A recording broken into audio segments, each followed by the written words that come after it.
दोस्तों, फाल्गुन मास में गुरुवार व्रत विशेष रूप से भगवान विष्णु और बृहस्पति देव की कृपा प्राप्ति के लिए किया जाता है। इस व्रत को करने से व्यक्ति के जीवन में सुख समृद्धि, वैवाहिक सुख, धन धान्य और संतान सुख की प्राप्ति होती है। तो आइए आज के इस वीडियो के माध्यम से आप सभी सुनिए गुरुवार व्रत कथा। लेकिन उससे पहले एक बार सच्चे मन से कमेंट बॉक्स में लिखें जय श्री हरि विष्णु। बृहस्पतिवार व्रत की पौराणिक कथा के अनुसार प्राचीन समय की बात है। भारतवर्ष में एक राजा राज्य करता था। वह बड़ा ही प्रतापी और दानी था। वह नित्य प्रति मंदिर में भगवान के दर्शन करने जाता। वह ब्राह्मण और गुरु की सेवा किया करता था। उसके द्वार से कोई भी याचक निराश होकर नहीं लौटता था। वह प्रत्येक गुरुवार को व्रत रखता और पूजन किया करता था। हर दिन गरीबों की सहायता करता था। परंतु यह सब बातें उसकी रानी को अच्छी नहीं लगती थी। वह ना तो व्रत करती और ना ही किसी को एक पैसा दान में देती थी। राजा से भी ऐसा करने को मना किया करती थी। एक समय की बात है कि राजा शिकार खेलने वन को चले गए थे। घर पर रानी और दासी उसी समय अकेली थी। उसी समय गुरु बृहस्पति साधु का रूप धारण करके राजा के दरवाजे पर भिक्षा मांगने आए। साधु ने रानी से भिक्षा मांगी तो वह कहने लगी, हे साधु महाराज, मैं इस दान पुण्य से तंग आ गई हूँ। इस कार्य के लिए तो मेरे पतिदेव ही बहुत हैं। अब आप ऐसी कृपा करें कि हमारा सारा धन नष्ट हो जाए और मैं आराम से रह सकूं। साधु रूपी बृहस्पति देव ने कहा, हे देवी, तुम बड़ी विचित्र हो। संतान और धन से कोई दुखी नहीं होता। इसको तो सभी चाहते हैं। पापी भी पुत्र और धन की इच्छा रखता है। अगर तुम्हारे पास धन अधिक है तो भूखे मनुष्यों को भोजन कराओ, प्याऊ लगवाओ, ब्राह्मणों को दान दो, धर्मशालाएं बनवाओ, कुआं, तालाब, बावड़ी, बाग बगीचे आदि का निर्माण कराओ तथा निर्धनों के कुंवारी कन्याओं का विवाह कराओ। साथ ही यज्ञ आदि करो। इस प्रकार के कर्मों से आपकी कुल का और आपका नाम परलोक में सार्थक होगा और स्वर्ग की प्राप्ति होगी। किंतु रानू साधु के इन बातों से खुश नहीं हुई। उसने कहा कि हे साधु महाराज, मुझे ऐसे धन की बिल्कुल आवश्यकता नहीं जिसको मैं अन्य लोगों में दान दूं या जिसको रखने और संभालने में ही मेरा सारा समय नष्ट हो जाए। तब साधु महाराज ने कहा, हे देवी, अगर तुम्हारी ऐसी ही इच्छा है तो जैसा मैं तुम्हें बताता हूँ तुम वैसा ही करना। बृहस्पतिवार के दिन घर को गोबर से लिपना, अपने केसों को पीली मिट्टी से धोना, राजा से कहना कि वह दाढ़ी कटवाए, भोजन में मांस मंदिरा खाना, कपड़ा धोबी के यहाँ धुलने देना। इस प्रकार 7 बृहस्पतिवार करने से तुम्हारा सब धन नष्ट हो जाएगा। ऐसा कहकर साधु महाराज रूपी बृहस्पति देव अंतर ध्यान हो गए। रानी ने साधु के कहे अनुसार 7 बृहस्पतिवार तक वैसा ही करने का विचार किया।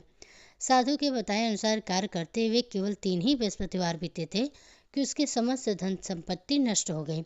भोजन के लिए दोनों समय परिवार तरसने लगा तथा संसारिक भोगों से दुखी रहने लगा। तब वह राजा रानी से कहने लगा, हे रानी, तुम यहाँ पर रहो, मैं दूसरे देश को जाता हूँ, क्योंकि यहाँ पर मुझे सभी मनुष्य जानते हैं, इसलिए मैं यहाँ कोई काम नहीं कर सकता। अब मैं परदेश जा रहा हूँ, वहाँ कोई काम धंधा करूँगा, शायद हमारे भाग्य बदल जाए। ऐसा कहकर राजा परदेश को चला गया। वह वहाँ से जंगल से लकड़ी काट कर लाता और शहर में बेचता। इस तरह जीवन व्यतीत करने लगा। इधर राजा के बिना रानी और दासियाँ दुखी रहने लगीं। किसी दिन भोजन मिलता और किसी दिन जल पीकर ही रह जाती। एक बार रानी और दासियों को 7 दिन तक बिना भोजन के रहना पड़ा। तो रानी ने अपनी दासी से कहा, हे दासी, यहीं पास के नगर में मेरी बहन रहती है। वह बड़ी धनवान है। तू उसके पास जा और वहाँ से 5 सेर बेजर मांग कर ला, जिससे कि कुछ समय के लिए गुजर हो जाएगा। दासी रानी की बहन के पास गई। रानी की बहन उस समय पूजा कर रही थी। दासी ने रानी की बहन से कहा, हे रानी, मुझे आपकी बहन ने भेजा है, मुझे 5 सेर बेजर दे दो। दासी ने यह बात अनेक बार कही, परंतु रानी की बहन ने कोई उत्तर नहीं दिया, क्योंकि उस समय वह बृहस्पतिवार व्रत की कथा सुन रही थी। जब दासी को रानी की बहन से कोई उत्तर नहीं मिला तो वह दुखी हो गई और उसे क्रोध भी आया। वह लौटकर रानी से बोली, हे रानी, आपकी बहन तो बहुत ही घमंडी है। वह तो छोटे लोगों से बात भी नहीं करती। मैंने उससे बहुत बार कहा, लेकिन उसने कोई उत्तर नहीं दिया। मैं वापस चली आई। तब रानी बोली, हे दासी, इसमें उसका कोई दोष नहीं। जब बुरे दिन आते हैं तब कोई सहारा नहीं देता। अच्छे बुरे का पता तो विपत्ति में ही लगता है। अब तो जो ईश्वर की इच्छा होगी वही होगा। यह सब हमारे भाग्य का दोष है उधर रानी की बहन ने सोचा कि मेरी बहन की दासी आई थी, परंतु मैं उससे नहीं बोली, इससे वह बहुत दुखी हुई होगी। अतः कथा सुनकर और भगवान विष्णु का पूजन समाप्त कर वह अपने बहन के घर आई और कहने लगी, हे बहन, मैं बृहस्पतिवार का व्रत कर रही थी। तुम्हारी दासी हमारे घर गई थी, परंतु जब तक कथा होती है तब तक हम न लोग उठते हैं और न ही बोलते हैं, इसलिए मैं भी नहीं बोली। कहो दासी, क्यों गई थी? रानी बोली, बहन, हमारे घर अनाज नहीं है। वैसे तुमसे कोई बात छिपी नहीं है, इस कारण मैंने दासी को तुम्हारे घर 5 सेर बीजल लेने के लिए भेजा था। रानी की बहन बोली, बहन देखो, बृहस्पति भगवान सबकी मनोकामनाएं पूर्ण करते हैं। देखो, शायद तुम्हारे घर में अनाज रखा हो। यह सुनकर दासी घर के अंदर गई तो वहाँ उसे एक बड़ा वेजर मिल गया। उसे बड़ी हैरानी हुई क्योंकि उसने एक एक बर्तन देख लिया था। उसने बाहर आकर रानी को बताया। दासी अपनी रानी से कहने लगी, हे रानी, देखो, वैसे तो हमको जब अन्न नहीं मिलता तब हम रोज ही व्रत किया करते हैं। अगर इनसे व्रत की विधि और कथा पूछ ली जाए तो उसे हम भी क्या करेंगे। दासी के कहने पर रानी ने अपने बहन से बृहस्पतिवार व्रत के कथा के बारे में पूछा। उसकी बहन ने बताया, हे रानी बहन, बृहस्पतिवार को सूर्योदय से पहले उठकर स्नान करके बृहस्पतिवार का व्रत करना चाहिए, लेकिन उस दिन सिर नहीं धोना चाहिए। बृहस्पतिवार के व्रत में चने की दाल और मुनक्का से भगवान विष्णु का केले के वृक्ष की जड़ में पूजन करें तथा दीप जलावें। उस दिन एक ही समय भोजन करें। भोजन पीले खाद्य पदार्थ का करें और कथा सुनें। इस प्रकार करने से गुरु भगवान प्रसन्न होते हैं, अन्य धन पुत्र देते हैं, मनोकामनाओं को पूर्ण करते हैं। व्रत और पूजन की विधि बताकर रानी की बहन अपने घर लौट गई। रानी और दासी दोनों ही ने ही निश्चय किया कि बृहस्पति देव भगवान का पूजन जरूर करेंगे। 7 दिन के बाद जब बृहस्पतिवार आया तो उन्होंने व्रत रखा। घुड़साल में जाकर चना और गुड़ मिलाई तथा उसकी दाल से केले की जड़ तथा भगवान विष्णु का पूजन किया। अब पीला भोजन कहाँ से लाएं? दोनों बहुत दुखी हुई, परंतु उन्होंने व्रत किया था, इस कारण बृहस्पति देव भगवान प्रसन्न थे। एक साधारण व्यक्ति के रूप में वे 2 थालों में पीला भोजन लेकर आए और दासी को देकर बोले, हे दासी, यह भोजन तुम्हारे और रानी के लिए है, तुम दोनों कर लेना। दासी भोजन पाकर बहुत ही प्रसन्न हुई और रानी से बोली, रानी जी, भोजन कर लो। रानी को तो भोजन के आने के बारे में कुछ पता ही नहीं था, इसलिए वह दासी से बोली, जा तू ही भोजन कर, क्यों तू व्यर्थ में हमारी हंसी उड़ाती है। तब दासी बोली, रानी, एक व्यक्ति भोजन दे गया है। तब रानी कहने लगी, वह भोजन तेरे लिए ही देकर गया होगा, तू ही भोजन कर। दासी ने कहा, वह व्यक्ति हम दोनों के लिए 2 थाली में शायद भोजन लेकर आया है। फिर दोनों ने गुरु भगवान को नमस्कार कर भोजन किया। उसके बाद से वे प्रत्येक बृहस्पतिवार को गुरु भगवान का व्रत और पूजन करने लगी। बृहस्पति भगवान की कृपा से उसके पास धन हो गया, परंतु रानी फिर पहले की तरह आलस्य करने लगी। तब दासी बोली, देखो रानी, तुम पहले भी इसी प्रकार का आलस्य करती थी, तुम्हें धन रखने में कष्ट होता था, इस कारण से सभी धन नष्ट हो गया था। अब भगवान गुरु की कृपा से हमें धन मिला है तो तुम्हें फिर से आलस्य होता है। बड़ी मुसीबतों के बाद हमने यह धन पाया है, इसलिए हमें दान पुण्य करना चाहिए। तुम भूखे मनुष्यों को भोजन प्याऊ लगवाओ, ब्राह्मणों को दान दो, कुआं, तालाब, बावड़ी आदि का निर्माण कराओ, मंदिर पाठशाला बनवाकर दान दो, कुंवारी कन्याओं का विवाह कराओ, धन को शुभ कार्यों में खर्च करो, जिससे कि तुम्हारे कुल का यश बढ़े और स्वर्ग प्राप्त हो, साथ ही पितर भी प्रसन्न हो। दासी की बात को मानकर रानी ने इसी प्रकार के कर्म करने प्रारंभ कर दिए, जिससे कि उसका काफ़ी यश फैलने लगा। एक दिन रानी और दासी आपस में विचार करने लगी कि न जाने राजा किस दशा में होंगे, उनकी कोई खोज खबर नहीं है। उन्होंने बृहस्पति देव से प्रार्थना की और तब भगवान ने रात्रि में राजा को स्वप्न में कहा, हे राजा, उठ, तेरी रानी तुझको याद करती है, अब अपने देश को वापस लौट जा। राजा प्रातःकाल उठकर जंगल से लकड़ी काटकर लाने के लिए जंगल की ओर चल पड़ा। जंगल से गुजरते हुए वह सोचने लगा, रानी की गलती से उसे कितने दुख भोगने पड़े। राजपाट छोड़कर उसे जंगल में आकर रहना पड़ा। जंगल से लकड़ी काटकर उन्हें बेचकर गुजारा करना पड़ा। उसी समय उस जंगल में बृहस्पति देव एक साधु का रूप धारण करके आए और राजा के पास आकर बोले, हे लकड़हारे, तुम इस सुनसान जंगल में किस चिंता में बैठे हो, मुझे बतलाओ। यह सुनकर राजा की आंखों में आंसू भर आए और साधु की वंदना करके वह बोला, हे प्रभु, आप सब कुछ जानने वाले हैं। ऐसा कहकर राजा ने साधु को अपनी संपूर्ण कथा सुना दी। महात्मा दयालु होते हैं। वे राजा से बोले, राजा, तुम्हारी पत्नी ने बृहस्पति देव के प्रति अपमान किया था, जिसके कारण से तुम्हारी यह दशा हुई। अब तुम किसी प्रकार की चिंता मत करो, भगवान तुम्हें पहले से अधिक धन देंगे। देखो, तुम्हारी पत्नी ने बृहस्पतिवार का व्रत करना प्रारंभ कर दिया है। अब तुम भी बृहस्पतिवार का व्रत करके चने की दाल और गुड़ जल के लोटे में डालकर केले का पूजन करो। फिर कथा कहो या सुनो, भगवान तुम्हारी सब मनोकामनाओं को पूर्ण करेंगे। साधु को प्रसन्न देखकर राजा बोला, हे प्रभु, मुझे लकड़ी बेचकर इतना पैसा नहीं मिलता जिससे मैं भोजन करने के उपरांत कुछ बचा सकूं, और मैंने रात्रि में अपने रानी को व्याकुल देखा है। मेरे पास कोई साधन भी नहीं है जिससे कि मैं समाचार जान सकूं। फिर मैं बृहस्पति देव की क्या कहानी कहूँ, मुझे तो कुछ भी नहीं मालूम है। साधु ने कहा, हे राजा, तुम किसी भी बात की चिंता मत करो।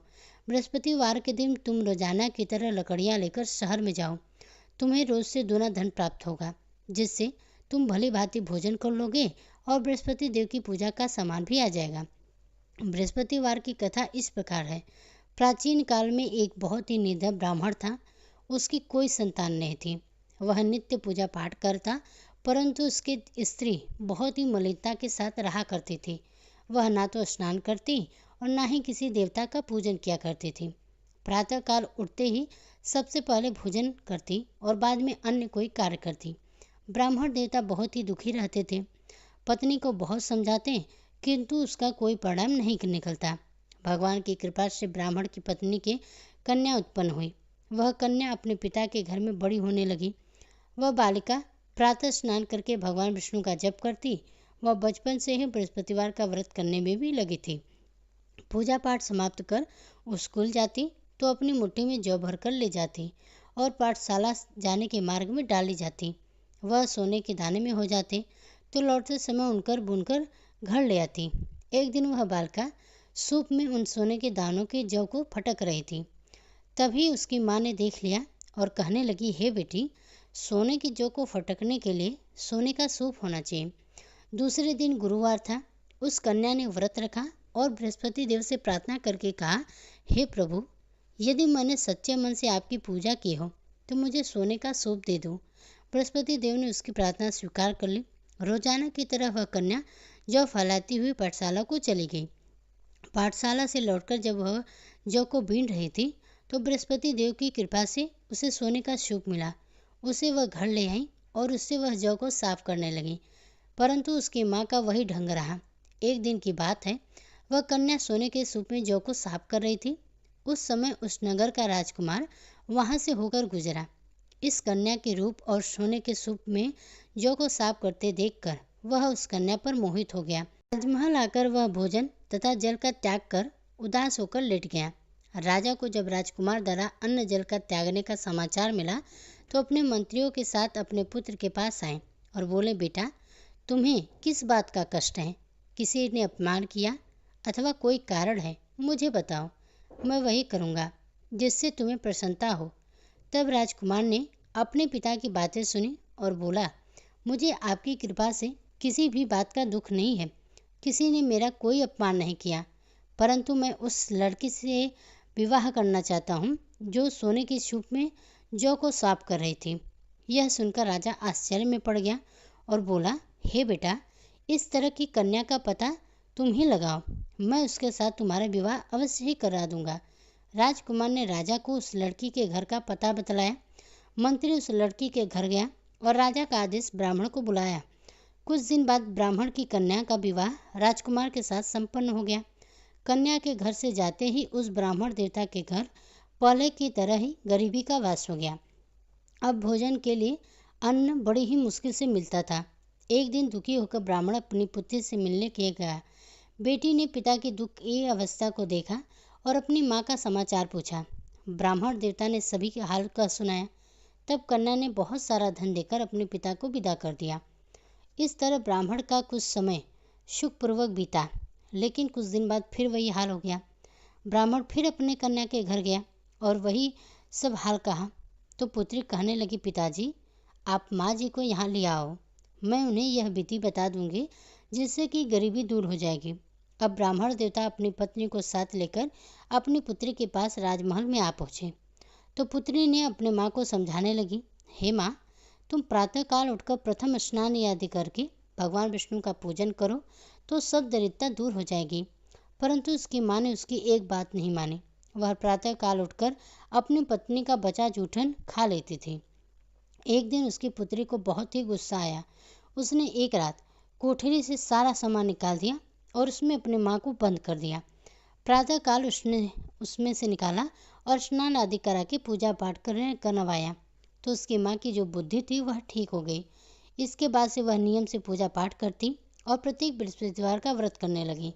इस व्रत के पुण्य प्रभाव से उसकी माँ भी बहुत ही धनवान हो गई और बृहस्पति देवता के प्रभाव से स्वर्ग को गई। वह ब्राह्मण भी सुखपूर्वक इस लोक का सुख भोग कर स्वर्ग को प्राप्त हुए। इस तरह कहानी सुनकर साधु महाराज वहाँ से लोप हो गए। धीरे धीरे समय बीतने पर फिर बृहस्पतिवार का दिन आया। राजा जंगल से लकड़ी काटकर किसी शहर में बेचने गए। उससे उस दिन और दिनों से अधिक धन मिला। राजा ने चना गुड़ आदि लाकर बृहस्पतिवार का व्रत किया। उस दिन से उसके सभी क्लेश दूर हो गए। परंतु जब अगला गुरुवार आया तो वह बृहस्पतिवार का व्रत करना भूल गया। इस कारण बृहस्पति भगवान नाराज हो गए। उस दिन उस नगर के राजा ने विशाल यज्ञ का आयोजन किया तथा अपने समस्त राज्य में घोषणा करवा दी कि कोई भी मनुष्य अपने घर में भोजन ना बनाए और आग भी ना जलाए। समस्त जनता मेरे यहाँ भोजन करने आए। इस आज्ञा को जो ना माने उसको फांसी की सजा दी जाएगी। राजा की आज्ञा के अनुसार राज्य के सभी निवासी राजा के भोज में सम्मिलित हुए, लेकिन लकड़हारा कुछ देर से पहुंचा, इसलिए राजा उसको अपने साथ महल ले गए। जब राजा लकड़हारे को भोजन करा रहे थे तभी रानी की दृष्टि उस खूंटी पर पड़ी जिस पर हार लटका हुआ था। उसे हार खूंटी पर लटका हुआ दिखाई नहीं दिया। रानी को निश्चय हो गया कि मेरा हार उस लकड़हारे ने चुरा लिया। उसी समय सैनिक बुलवाकर उसको कैद में डलवा दिया। जब लकड़हारा कारागार में पड़ गया तो बहुत ही दुखी होकर विचार करने लगा कि न जाने कौन से पूर्व जन्म के कर्म से मुझे यह दुख प्राप्त हुआ है, और उसी साधु को याद करने लगा जो कि उसे जंगल में मिला था। तत्काल बृहस्पति देव साधु के रूप में प्रकट हो गए और उसकी दशा को देखकर कहने लगे, अरे मूर्ख, तूने बृहस्पति देवता की कथा नहीं की, इस कारण से तुझे दुख प्राप्त हुआ है। अब चिंता मत कर। बृहस्पतिवार के दिन कारागार के दरवाजे पर 4 पैसे पड़े मिलेंगे, उनसे तू बृहस्पति देव की पूजा करना तो तेरे सभी कष्ट दूर हो जाएंगे। अगले बृहस्पतिवार उसे कारागार के द्वार पर 4 पैसे पड़े हुए मिले। राजा ने पूजा का सामान मंगवाकर कथा कही और प्रसाद बांटा। उसी रात्रि को बृहस्पति देव ने उस नगर के राजा को स्वप्न में कहा, हे राजा, तूने जिस आदमी को कारागार में बंद कर दिया है वह निर्दोष है, वह राजा है, उसे छोड़ देना। रानी का हार उसी खूंटी पर लटका हुआ है। अगर तू ऐसा नहीं करेगा तो मैं तेरे राज्य को नष्ट कर दूंगा। राजा प्रातःकाल उठा और खूंटी पर हार टंगा देखकर लकड़हारे को बुलाकर क्षमा मांगे। तब राजा के योग्य सुंदर वस्त्र आभूषण भेंट कर उसे विदा किया। गुरुदेव की आज्ञा के अनुसार राजा अब अपने नगर को चल पड़ा। राजा जब नगर के पास पहुंचा तो उसे बड़ा ही आश्चर्य हुआ। नगर में पहले से अधिक बाग, तालाब, कुएं तथा बहुत सी धर्मशालाएं, मंदिर आदि बने हुए थे। राजा ने किसी से पूछा कि यह किसका बाग और धर्मशाला है।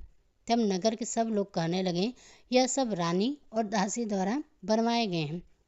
राजा को बड़ा ही आश्चर्य हुआ और गुस्सा भी आया। जब रानी ने खबर सुनी कि राजा जी आ रहे हैं तो उसने अपनी दासी से कहा, हे दासी, देख राजा हमको कितनी बुरी हालत में छोड़ गए थे, वह हमारी ऐसी हालत देखकर लौट न जाए, इसलिए तू दरवाजे पर खड़ी हो जा। रानी की आज्ञा के अनुसार दासी दरवाजे पर खड़ी हो गई। जब राजा आए तो उन्हें अपने साथ महल में लिवा आई। तब राजा ने क्रोध करके अपनी तलवार निकाली और पूछने लगा, बताओ यह धन तुम्हें कैसे प्राप्त हुआ है। तब रानी ने बताया, हमें यह सब धन बृहस्पति देव के व्रत के प्रभाव से प्राप्त हुआ है। राजा ने तब निश्चय किया कि 7 रोज बाद तो सभी बृहस्पति देव का पूजन करते हैं, परंतु मैं रोजाना दिन में 3 बार कथा कहा करूँगा और तथा रोज व्रत किया करूँगा। अब हर राजा समय दुपट्टे में चने की दाल बांधे रहता था। दिन में 3 बार वह कथा कहता। इसी तरह एक दिन की बात है, राजा ने विचार किया कि चलो अपनी बहन के यहाँ आवे। इस तरह का निश्चय कर राजा घोड़े पर सवार होकर अपनी बहन के यहाँ चल पड़ा। रास्ते में उसने देखा कि कुछ आदमी एक मुर्दे को लिए जा रहे हैं। उन्हें रोककर राजा ने कहा, अरे भाइयों, मेरी बृहस्पतिवार की कथा सुन लो। वे बोले, हमारा तो आदमी मर गया है, इसको अपनी कथा की पड़ी है। परंतु कुछ आदमी बोले, अच्छा कहो, हम तुम्हारी कथा भी सुनेंगे। राजा ने दाल निकाली और कथा कहनी शुरू कर दी। जब कथा आधी हुई तो मुर्दा हिलने लगा और जब कथा समाप्त हुई तो राम राम कहके वह मनुष्य खड़ा हो गया। राजा आगे की ओर बढ़ा। उसे चलते चलते शाम हो गई और आगे मार्ग में उसे किसान खेत में हल चलाता हुआ मिला। राजा उससे बोला, अरे भैया, तुम मेरी बृहस्पतिवार की कथा सुन लो। किसान बोला, जब तक मैं तेरी कथा सुनूंगा तब तक मैं 4 हैया जोत लूँगा। अपनी कथा किसी और को सुनाना। राजा आगे चलने लगा। राजा के हटते ही बैल पठार कर गिर पड़ा तथा किसान के पेट में जोरों का दर्द होने लगा। उसी समय किसान की माँ रोटी लेकर आई। जब उसने यह देखा तो वो अपने पुत्र से सब हाल पूछा। बेटे ने सभी हाल बता दिया। बुढ़िया दौड़ी दौड़ी उस घुड़सवार के पास गई और उससे बोली, मैं तेरी कथा सुनूंगी, तू अपनी कथा मेरे खेत पर ही चलकर कहना। राजा ने लौटकर बुढ़िया के खेत पर जाकर अपनी कथा कही, जिसके सुनते ही बैल खड़े हो गए और किसान के पेट का जो दर्द था वह बंद हो गया। अब राजा अपनी बहन के घर पहुंच गया। बहन ने भाई की खूब मेहमान की।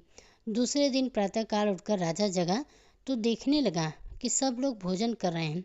राजा ने अपने बहन से पूछा कि ऐसा कोई मनुष्य है जिसने अभी तक भोजन ना किया हो, जो मेरी बृहस्पतिवार की कथा सुन ले।